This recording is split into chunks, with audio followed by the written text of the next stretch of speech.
आज लाइट का second class है, क्लास 10th का। ठीक है, इसमें हम लोग कुछ पढ़ते हैं। देखिए, आप देखोगे कि हम देखें कि लाइट एक माध्यम, अगर एक मीडियम हो तो दूसरे मीडियम में भी क्रॉस करता है। अगर मीडियम ना भी रहेगा तो भी लाइट क्रॉस कर जाता है। लेकिन जब मीडियम चेंज कर देते हैं तो उसमें स्पीड पर प्रभाव पड़ जाता है। स्पीड घट भी सकता है और बढ़ भी सकता है। ठीक है, एक माध्यम से जब दूसरे माध्यम यानी वन मीडियम टू दूसरे सेकेंड मीडियम में अगर लाइट को हम प्रवेश करवाते हैं तो ऐसा घटना घट जाती है। तब उसके लिए कितना स्पीड कमेगा, स्पीड घटेगा, बढ़ेगा, कैसे पता करेंगे? तो उसका एक फॉर्मूला होता है कि मीडियम पहले समझेंगे कि डिपेंड किस पर करेगा। एक मीडियम हम मान लेते हैं ग्लास का है। जब ग्लास मीडियम हो गया और हम ऊपर में ले लेंगे यहां पर एयर मीडियम। ठीक है, तब यहां पर देखेंगे कि एयर का जो स्पीड होता है एयर में लाइट का, वो लगभग 3 × 10⁸ मीटर पर सेकेंड ही माना जाता है। लेकिन ग्लास में आने से उसका स्पीड कम जाता है। वजह इसलिए क्योंकि मीडियम डिफरेंट हो जाता है। तो मीडियम जो पता चलता है वो उसके रिफ्रैक्टिव इंडेक्स से पता चलता है। रिफ्रैक्टिव इंडेक्स क्या होता है? इसके लिए एक तरह का ये डेंसिटी को बताता है। जिस मीडियम का डेंसिटी हाई हो तो समझ लीजिए उसका रिफ्रैक्टिव इंडेक्स भी हाई होगा। ठीक है, तो ग्लास का रिफ्रैक्टिव इंडेक्स ज्यादा होता है किसको से? एयर से। बिकॉज ऑफ इसका क्या होता है? High density. ये इसलिए वजह यह है कि ये सॉलिड है और एयर क्या था? ग्लास मतलब एयर क्या है? वहां पर गैस है और गैस का जानते हैं कि मॉलिक्यूल्स पार्टिकल जो होते हैं वो दूरी दूरी पर होते हैं, बहुत दूरी पर होते हैं। लेकिन सॉलिड में देखते हैं तो सारे मॉलिक्यूल्स एक दूसरे से टच रहते हैं। और जब टच रहेंगे तो सोचिए कि अगर आपको कोई कहा जाएगा यहीं पे कि आपको बहुत सारे यहाँ पे सॉलिड रख दिया गया इस प्रकार से, मतलब ब्रिक्स को सजा दिया गया, अरेंज कर दिया ब्रिक्स को, और इस पार से आपको कहा गया कि इस पार आप चले आओ, तो क्या होगा कि हम कहेंगे कि नहीं आ पाएंगे। जैसे इसको घटना कैसे देख सकते हो? तो आप अपने घर में जो रूम में पढ़ रहे हो उस रूम से देखो कि दीवार को डायरेक्ट दीवार से क्रॉस कर जाओ, इस तरफ से उस तरफ, तो क्या क्रॉस कर पाओगे? पॉसिबल नहीं है, क्योंकि वो सॉलिड था। उसको हटाने के लिए हमें फोर्स चाहिए और हटने के लिए मतलब बहुत ज्यादा हमें एफर्ट करना पड़ेगा, फोर्स, और तब वो हटेगा और तब हम पास कर सकते हैं। लेकिन उसके अपेक्षा अगर गैस है तो रूम में ही तुम चाहते हो कि बाहर निकलने के रूम से बाहर, तो इजीली तुम रूम से बाहर निकल पा रहे हो। वजह इसलिए क्योंकि गैस का मॉलिक्यूल दूर दूर पर होता है तो उसको हटने में देरी नहीं लगता है। जैसे इसके पास कोई आया तो मॉलिक्यूल अपने आप हट जाता है।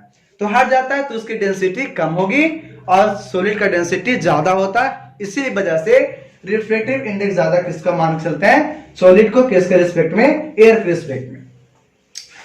तो जब यहां पर रिफ्रैक्टिव इंडेक्स का अंतर आ रहा था, इसका मतलब कि इसमें आपका स्पीड में भी क्या होगा? डिफरेंस आएगा। तो उसी स्पीड को दिखाने का एक फॉर्मूला आता है c/μ। यह होता है speed of light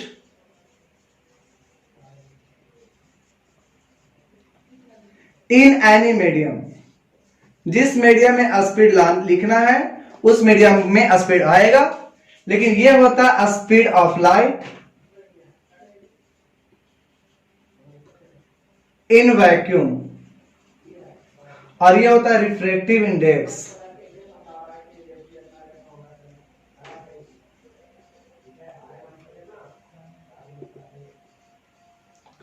of medium.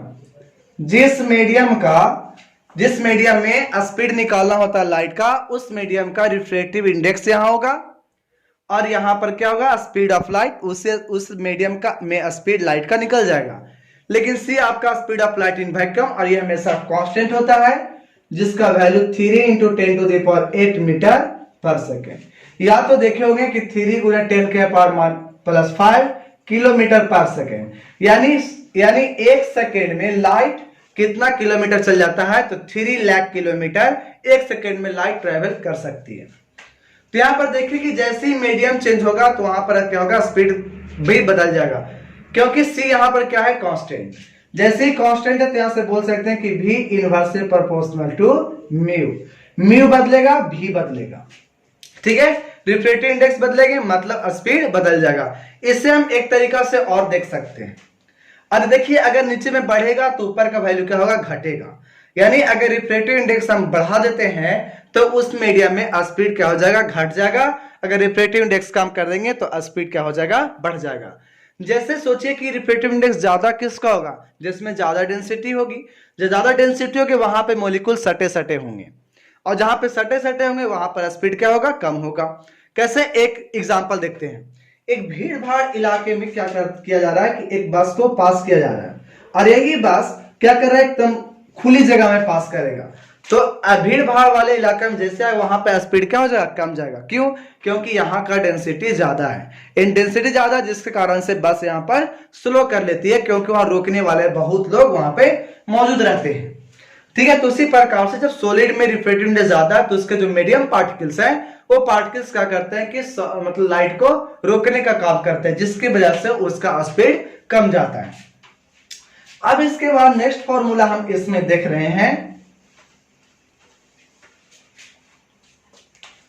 कि एक होता है v is equal to nu lambda, sorry यहां पर लिख देते हैं, हाँ v मतलब स्पीड बोल सकते हो।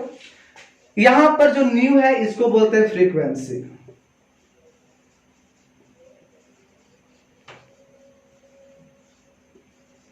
ऑफ लाइट, और ये होता है वेवलेंथ ऑफ लाइट।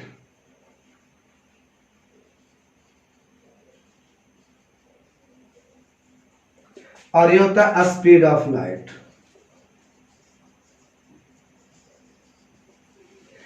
देखिए फ्रीक्वेंसी ऑफ लाइट चेंज नहीं करेगा, लेकिन कब, जब हम लोग सोर्स को चेंज नहीं करेंगे। ये किस पर डिपेंड करेगा, सोर्स पर, यानी लाइट सोर्स पर डिपेंड करेगा। सोर्स चेंज करेंगे फ्रीक्वेंसी चेंज करेगा। जैसे बल्ब का लाइट, अगर एक बल्ब को हम यहां पर जलाएं, बल्ब जलाने के बाद इसका लाइट आया एयर में, पहले एयर में क्रॉस आया, उसके बाद यहां से हम यहां पर पास कर दिए ग्लास में, लाइट निकल रहा है मान लो। उसके बाद हम यहां पर ले लिए वाटर, यहां पर भी लाइट आ गया मान लेते हैं। तो यहां पर जो फ्रीक्वेंसी होगा वही फ्रीक्वेंसी लाइट का यहां पर भी होगा, वही फ्रीक्वेंसी यहां पर, क्योंकि हमने किसको नहीं बदला, सोर्स को नहीं बदला, तो इसलिए फ्रीक्वेंसी भी नहीं चेंज करेगा। तो फ्रीक्वेंसी जो डिपेंड करेगा वो डिपेंड करेगा सोर्स पे, सोर्स चेंज करेंगे फ्रीक्वेंसी भी चेंज हो जाएगी। तो फ्रीक्वेंसी चेंज कब नहीं करेगा, जब उसका सोर्स चेंज नहीं होगा। तो ये ध्यान में रखना है, ठीक है। तो frequency of light depends on source of light, ठीक है। तो यहां से देखें कि ये कांस्टेंट मिला, यानी फ्रीक्वेंसी क्या हो गया, कांस्टेंट। जब फ्रीक्वेंसी कांस्टेंट मिल गया गिवन ऑफ सोर्स के लिए, तो यहां से v directly proportional to lambda, यानी स्पीड बढ़ेगा तो उसकी वेवलेंथ भी क्या हो जाएगा, बढ़ जाएगा। स्पीड कमेगा तो वेवलेंथ भी कम जाएगा। और इसी में हम देखे थे पिछले वाले में कि v inversely proportional to mu, यानी कह सकते हैं कि अगर यहां पर v डायरेक्टली लैम्डा है और v इनवर्सली म्यू है, तो लैम्डा भी क्या हो जाएगा, इनवर्सली म्यू। यानी जिसका रिफ्रैक्टिव इंडेक्स ज्यादा होगा उसका वेवलेंथ क्या होगा, कम होगा। और एक बात आओ, जैसे देखे होंगे कि प्रिज्म में कोई लाइट को जब हम लोग यहाँ पर देते हैं तो ये 7 कलर में बढ़ जाता है और सबका अलग अलग डेविएशन होता है।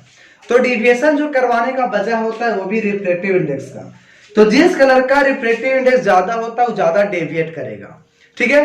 जो ज्यादा डेविएट कैसे करेगा, फॉर्मूला एक पढ़ोगे तो आएगा म्यू माइनस 1 इंटू ए, ठीक है। तो यहां पर जिसका रिफ्रैक्टिव इंडेक्स ज्यादा उसका डेविएशन ज्यादा होगा। इसका मतलब क्या देखने को मिलेगा कि सबसे जो रेड है सबसे ज्यादा वेवलेंथ होगा, यानी डेविएशन उसका क्या हो जाएगा, बहुत कम। और जब बहुत कम होगा तो सबसे जो ऊपर में रहेगा ना वही कौन होता है, रेड होता है। और सबसे नीचे में सबसे कम वेवलेंथ होता है वायलेट का, जिसके वजह से सबसे ज्यादा मुड़ता कौन है, वायलेट मुड़ता है, ठीक है। तो यहां पर हम देखें कि v directly proportional to lambda और lambda inversely proportional to mu, ये ध्यान में रखना है। तो अब इस चीज को लेते हुए हम लोग दोनों को यहां पर एक ग्राफ के अनुसार हम लोग देखते हैं, एक चार्ट के अनुसार, ठीक है। अब देखिए इसमें क्या क्या होगा। चलिए एक बात और यहां पर लिख लेते हैं, वेवलेंथ इधर बढ़ेगा, लैम्डा इंक्रीजेस, मतलब लैम्डा बढ़ रहा है किधर, तो भी की ओर से। Violet indigo, blue, green, yellow, orange, red. तो सबसे कम वेवलेंथ किसका होगा? वायलेट। उसके बाद सबसे ज्यादा रेड इंडिगो, उसके बाद blue, green, yellow, orange, red. तो सबसे ज्यादा किसको मिल गया? रेड का। तो लैम्बडा सबसे ज्यादा मिल गया किसको? रेड का। तो इसीलिए हमें दूर से भी हमें रेड बहुत जल्दी दिखाई पड़ता है। इसकी वजह से ही हमें सुबह के समय और शाम के समय में सूरज लाल कलर जो दिखाई देता है, जो रेड कलर, वो किसके वजह से होता है?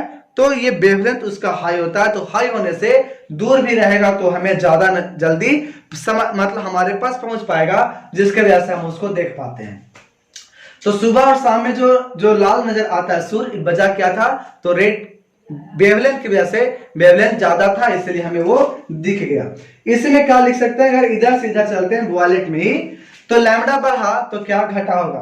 तो यहाँ पर म्यू घट गया होगा, यानी इसका रिफ्रैक्टिव इंडेक्स घटते जा रहा होगा। तो सबसे ज्यादा रिफ्रैक्टिव इंडेक्स किसका होगा? तो यहाँ पर वॉलेट का सबसे ज्यादा, और सबसे कम किसका होगा? रेड का होगा। वजह क्या था? क्योंकि रेड का लैम्बडा ज्यादा था वेवलेंथ, तो इसी वजह से म्यू इसका क्या हो जाएगा? कम हो जाएगा। अगर आपको मास से रिलेट करना होता तो मास भी आपको बढ़ेगा इधर, यानी रेड का मास ज्यादा होगा। खैर मास के लिए यहां पर अभी क्लियर नहीं करते हैं। फिर photo electric effect modern physics में चलना पड़ेगा, वहां से हमको लेना पड़ेगा। खैर उसकी जरूरत यहां पर नहीं है। अब हम लोग देखते हैं जो हमें देखना था, एक चार्ट। देखिए एक्स इसको बोलते हैं रिफ्रैक्टिंग सरफेस। मान लेते हैं कि पानी का है।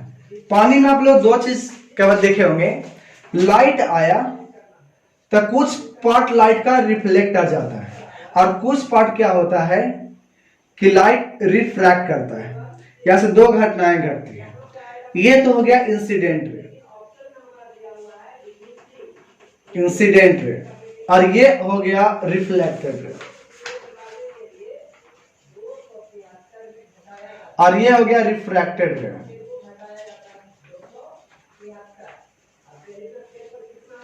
ठीक है, तो ये सेपरेटिंग सरफेस हो गया, दोनों को बदलने वाला। यहां पे अलग माध्यम है मीडियम, और ऊपर में अलग मीडियम है। ठीक है, यहां पर मानते हैं कि स्लाइड का स्पीड था v आने का, फ्रीक्वेंसी था इसका न्यू। ठीक है, और उसके बाद इसकी इंटेंसिटी आई, और इसका वेवलेंथ था लैम्बडा, मान लेते हैं। जब सेम मीडियम में रिफ्लेक्ट करता है किसे? सेम मीडियम में ही। तो उसमें जब मीडियम नहीं चेंज किया, मतलब म्यू चेंज नहीं किया। अब म्यू चेंज नहीं किया तो हमारा वेव ये भी चेंज नहीं करेगा। क्यों?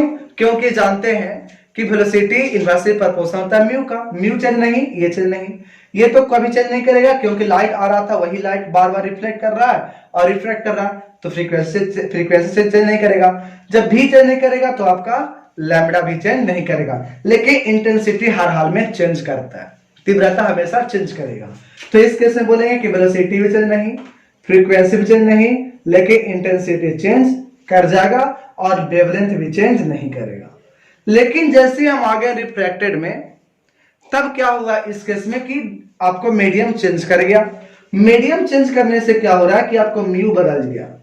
म्यू बदलने से जानते हैं कि इसका भी में डिपेंड करता है, और भी डिपेंड करता है लैम्बडा में। मतलब ये चेंज करने से ये भी चेंज और ये भी चेंज। तो बताइए कि भी से क्या हो गया? भी डैश चेंज कर गया। फ्रीक्वेंसी तो कभी नहीं, आप पानी में चाहो, गिलास में, चाहे हीरा में लगा दो, आपको जिस जो लाइट आ रहा था वही लाइट अगर कुछ भी हो जाए, वो लाइट का फ्रीक्वेंसी चेंज नहीं करेगा। इंटेंसिटी जब रिफ्लेक्शन में चेंज कर गया तो रिफ्लेक्शन में तो और करेगा, इसलिए डबल डैश यहां पर दे दिए।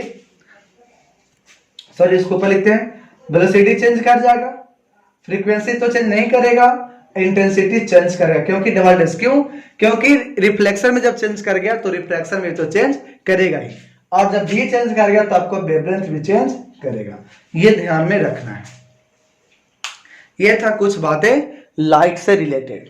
ठीक है, ये ध्यान में रखने के बाद अब इस पर क्या करेंगे, कुछ क्वेश्चंस भी आप बना सकते हो। चलिए एक क्वेश्चन हम इसमें लेते हैं।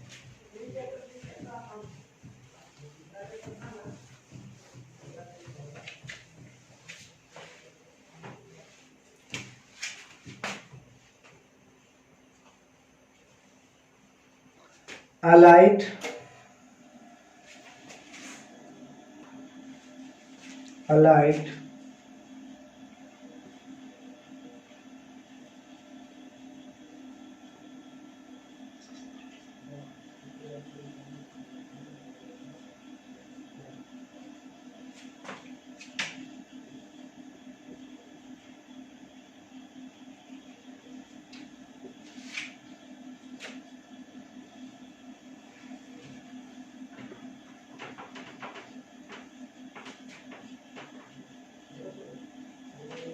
एक लाइट था जो ग्लास मीडियम को पास कर रहा था,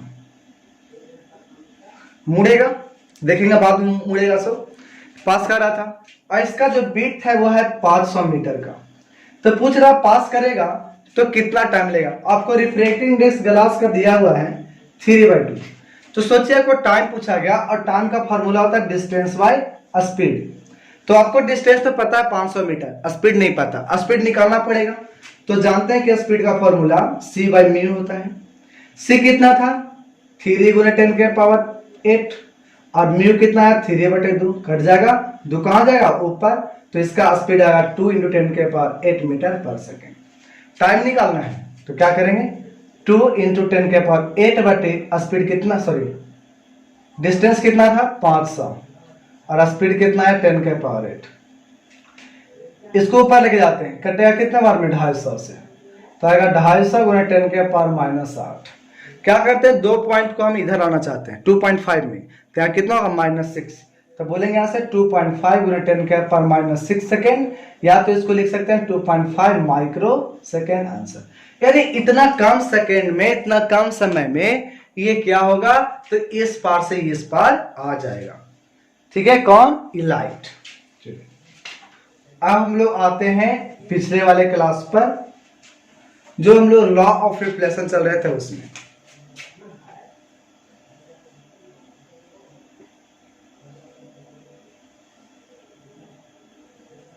तो लॉ ऑफ रिफ्लेक्शन में क्या था,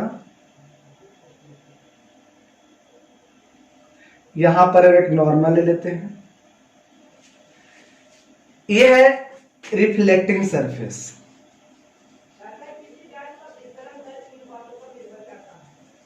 रिफ्लेक्टिंग सरफेस, यहां पर लाइट आई, टकराने के बाद लाइट चली गई। तो ये एक हम इमेजिनरी प्लेन माने हैं कि ऐसा प्लेन है कि लाइट अगर ऐसे आता है तो लाइट ऐसे चला जाता है। तो ये क्या था, इंसिडेंट लाइट, और ये क्या था, रिफ्लेक्टेड लाइट,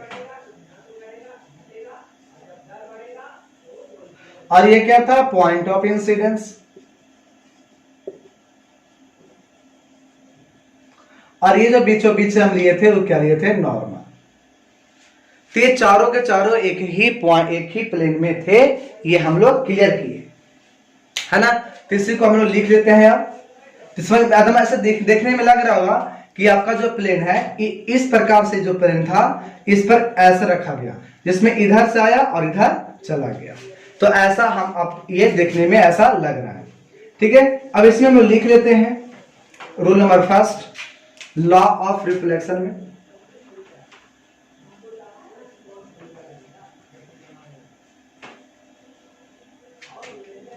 फर्स्ट रूल क्या है, incident light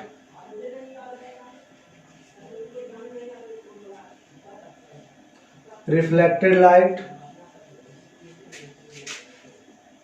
normal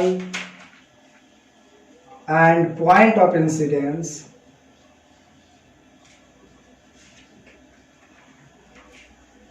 all lie in same plane।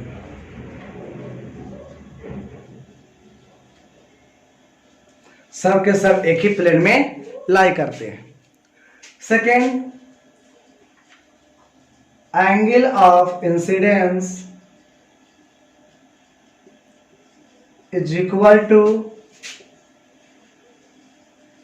angle of reflection। ऐसे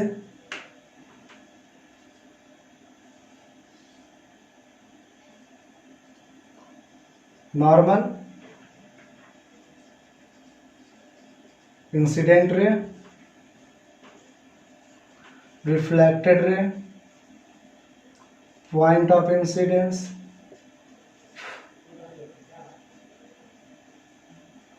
और ये क्या हो गया, angle of incidence, angle of reflection. तो ये हो गया एंगल आई बराबर एंगल आर, ये क्या हो गया एंगल ऑफ इंसिडेंस, और इसको लिख देंगे एंगल ऑफ रिफ्लेक्शन। और ये तक क्या था, रिफ्लेक्टिंग सरफेस, यानी इसी सरफेस पर लाइट आ करके क्या हुआ, टकराया और उसके बाद रिटर्न बैक हो गया। ठीक है, तो ये था लॉ ऑफ रिफ्लेक्शन। अब इसके बाद प्लेन मिरर में जो भी होता है, घटना होगा, उस पर कुछ क्वेश्चंस होगा, उसको करते हुए हम लोग आगे बढ़ेंगे। ठीक है, तो कल का जो डिस्कशन का जो टॉपिक रहेगा वो हमारा प्लेन मिरर्स रहेगा। ठीक है, प्लेन मिरर के देखते हुए हम आगे बढ़ेंगे। उसमें अगर एक स्पीड, जिस इमेज कोई आ रहा है वो कितना स्पीड से अगर आएगा तो उसके रिस्पेक्ट में आपका इमेज कितना स्पीड से जाएगा, हम उसके बारे में भी इसमें डिस्कस करना है। तो ठीक है, तो आज का लेक्चर यहीं पर हम समाप्त करते हैं। Thank you.